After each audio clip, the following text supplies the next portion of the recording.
an elected democracy, politics can never really be away from economics. In fact, that's why economics, when it first started, it was called political economy, because you really cannot have economics in a vacuum. And in our country, every year we have elections, and very often to key states. So governments are always very wary. But the economy should get back on track, and we should be able to recover, which means government will get more tax revenue, it'll be able to spend more, and hopefully all of us will also be better.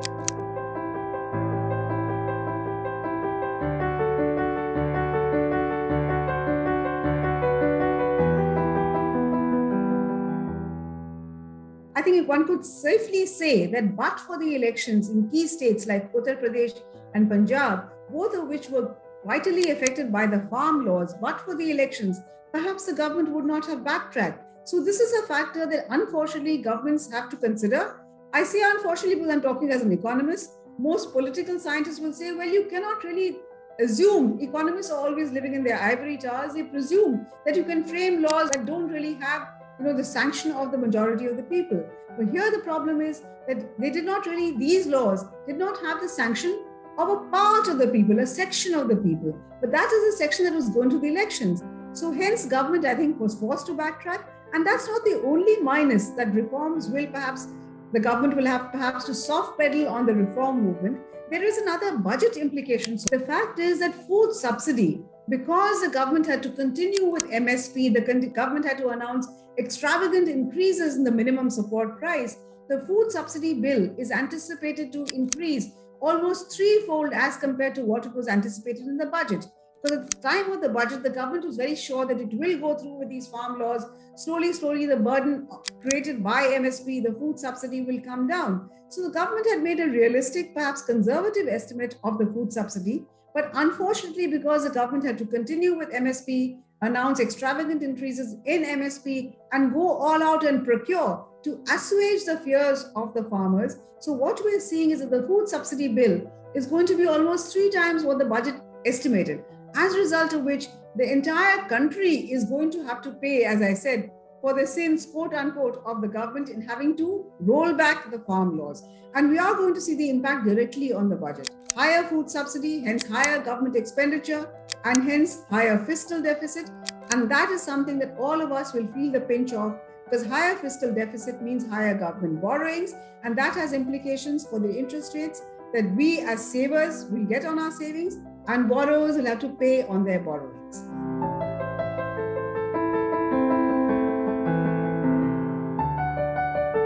Though the consumer price inflation is within the RBI's band of 2 to 6%, we've seen the wholesale price inflation at 14.2%. And it's only a matter of time before prices at wholesale level peter down to the consumer level. So we are going to see high inflation. And as we've seen, inflation is not just an Indian phenomenon, it is a phenomenon all over the world.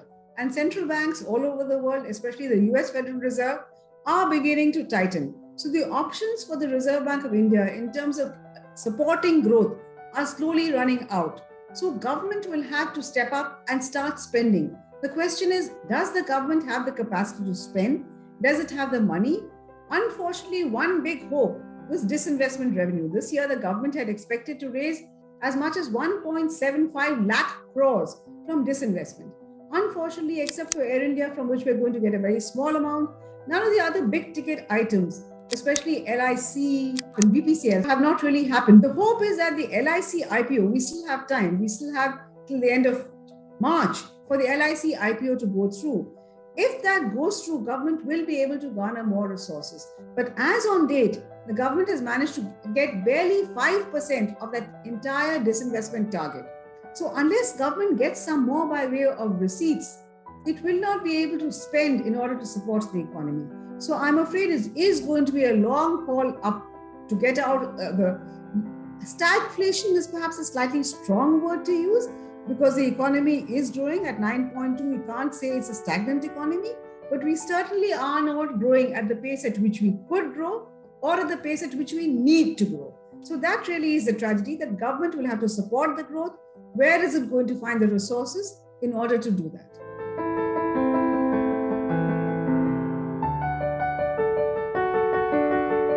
Well, as I said, government is in this very luxurious or comfortable position of being able to spend beyond its receipts. And that number, the excess of government's expenditure over its receipts, is called the fiscal deficit.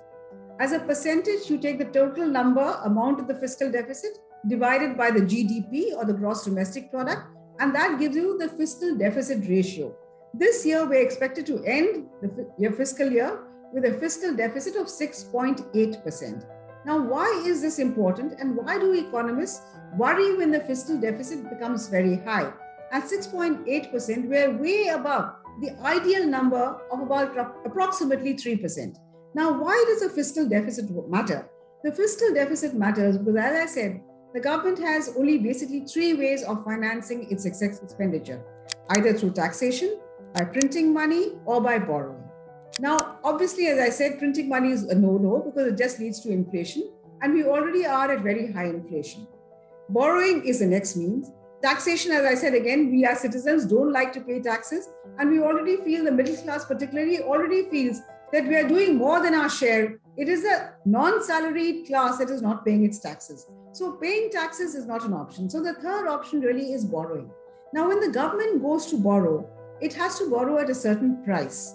So the price at which it borrows is the interest rate that the government pays on its borrowings. Now, government borrowings or sovereign borrowings are risk-free. What do we mean by risk-free? We are saying that the government will never default on its repayments. We've seen corporate default, we've seen individuals default, but the government has the advantage, as I said, of either taxing or printing money. So no sovereign anywhere in the world ever defaults on its borrowings. So this is the risk-free rate of interest at which government borrows. Now, all other interest rates in the economy are built on this sovereign risk-free rate of interest. So as a saver, you will get something more than that. As a borrower, you will have to pay a little bit more than that.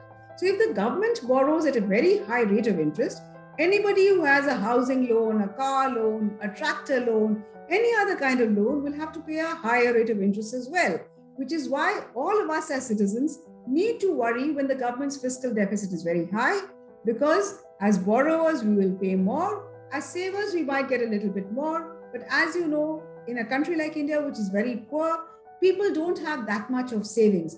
And also the savers are a very diffuse lot. So they're not able to kind of mount the kind of pressure and make the kind of noise that borrowers do. So when interest rates rise, you'll invariably find corporates and borrowers, and including households, shout at how their EMIs, the equated monthly installments, have gone up. So which is why it is very important for the government to ensure that its borrowings don't go beyond a certain level or beyond a certain ratio. This year, we're expected to end at 6.8. The hope is that the government will slowly, over a period of time, bring down this fiscal deficit ratio to closer to that 3%. But the important thing to remember is that it should not try to do it overnight. It cannot, simply because the economy is not doing well as yet. So it needs to support the economy. So it needs to support the economy by doing a fine balancing act, by spending more, but at the same time, not spending so much more that you and I feel the pinch in terms of higher interest rates.